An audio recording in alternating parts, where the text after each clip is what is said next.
Good afternoon. A new morning, a new week, and always with that comes a new Torah portion, new inspiration for us. So this week's Torah portion is the portion of Vayera. It tells us the story of Abraham, our patriarch, the first of the patriarchs, who God commands to have a circumcision for him and his family. And on the third day, Abraham is in pain and sick, and God does something remarkable. You see, Abraham loved having guests. Abraham epitomized chesed, kindness, love to each and every person. And the rabbis tell us Abraham's tent was open on all four sides to allow guests to come in. But God realized that Abraham was sick, and he made the sun be so hot that day that there were no people, passerbys, who Abraham could invite for a meal. But Abraham felt bad. And when God saw that, God sent 3 angels to visit Abraham. And Abraham, thinking they were people, ends up feeding them. And then they tell him the great news that he will have a child, etc., etc. And the rabbis tell us that the message is a very powerful message. Sometimes, when we're so bent on doing good, on kindness, on caring, God sends an angel to our life dressed as a human. They might look like humans, but they're true angels because of the things they do, the kindness they do, and the impact they leave. And in each and every one of our lives, when we invest to make a difference, God sends the angels along to help us in that way. And it gives us the hope and the inspiration to be able to continue that. And you know, just on Friday, I think, one such angel passed away. And his name was Bernie Marcus. He was the founder and CEO of Home Depot. And Bernie Marcus has a remarkable family. Growing up, he has a story that is really inspirational to so many of us because he epitomizes what Abraham taught us about chesed, about love for all. He grew up in a home where his mother was sick when he was born. He ended up fighting through all the challenges, and he did all his preparatory classes at Rutgers to get into Harvard.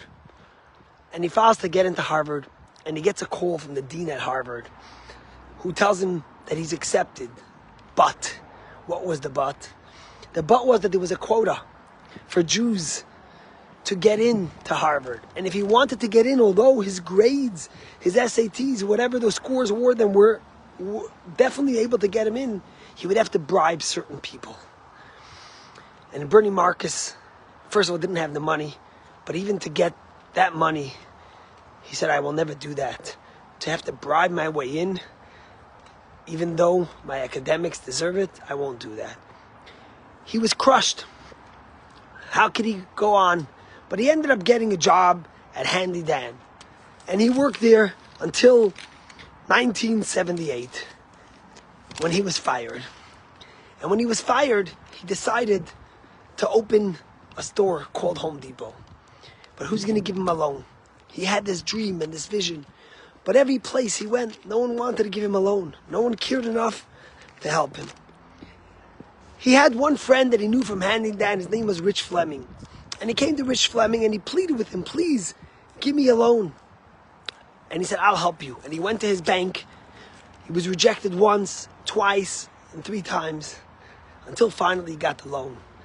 The store opened in 1979, and on June 22nd, and the first day, Bernie Marcus had his kids literally standing and giving out dollar bills, which was back then a lot of money, to get people to come in.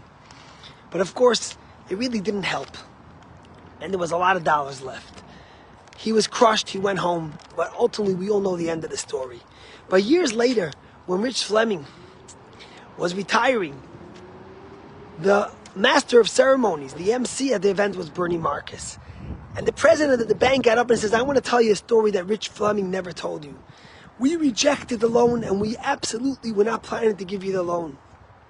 But Rich Fleming came over to us and says, if you don't give the loan to my friend Bernie Marcus, I'm leaving the company.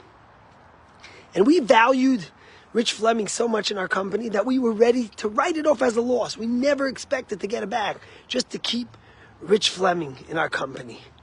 You think about Rich Fleming, the angel for Bernie Marcus, who later became the angel for so many people.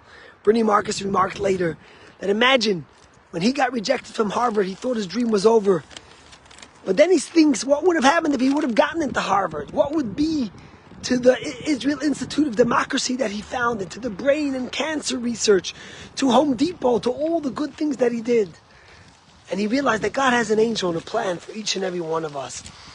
And he says, you know, Bernie Marcus made the pledge to give away most of his wealth. And he says the story how he was a little child. And his mother, every day at dinner, they would give a few coins for charity. It wasn't much. It would be a few dollars over the year. But he said the impression it left on him was remarkable. One day, instead of giving the kids money for a snack, the mother says, we're taking that money and we're giving it to charity. And he remembers he was so angry then, but it left the greatest impression. And when he became a billionaire, he went over to his wife one day. He says, you know, we could do anything we want in the world, or we can make a difference for so many people. And that's what he did. That's the story of Abraham. Abraham instilled within each and every one of us the love, the kindness, to give to each, to always be extending, to be kind, to be caring, to be loving. And when we do that and we follow in the ways of Abraham, we become angels, and we find angels in our life. And may God bless each and every one of us, that we should use that kindness instilled within us to help and to share, and to find angels and be the angels for others. God bless you. Have a great day.